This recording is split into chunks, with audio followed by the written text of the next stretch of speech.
আসসালামু আলাইকুম, আশা করি সকলেই ভালো আছেন। তো আজকে দেখাবো কিভাবে আপনারা ফেসবুক পেজের এডিটর দিবেন, ঠিক আছে?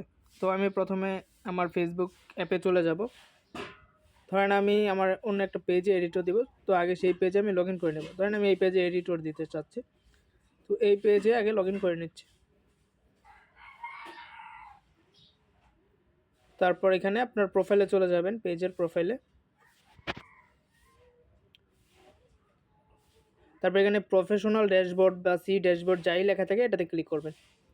ক্লিক করার পর নিচে চলে যাবেন, একদম নিচে দেখবেন টুলস একটা অপশন আছে, এই টুলসে ক্লিক করবেন। টুলসে ক্লিক করার পর এখানে দেখবেন পেজ অ্যাক্সেস লেখা আছে, পেজ অ্যাক্সেস এটাতে ক্লিক করবেন। তারপর আপনারা উপরে দিলে অ্যাডমিন দিতে পারেন, আবার এখান থেকে এডিটরও দিতে পারেন।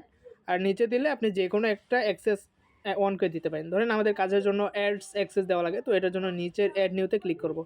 তারপর নেক্সটে ক্লিক করব। নেক্সটে ক্লিক করার পর ধরেন আমি যেই আইডিতে এডিটরটা দিতে যাচ্ছি ওই আইডিটা সার্চ করবো এখানে। তো ধরেন আমি এই উপরের আইডিটাতে এডিটর দিব। তো অবশ্যই আগে আপনার যেই অ্যাডমিন আইডিটা ওইটা দিয়ে আগে এই আইডিতে ফ্রেন্ড রিকোয়েস্ট পাঠাবেন, আগে অ্যাকসেপ্ট করে অ্যাড করে নেবেন, তো অনেক সময় সার্চ করলে আসে না।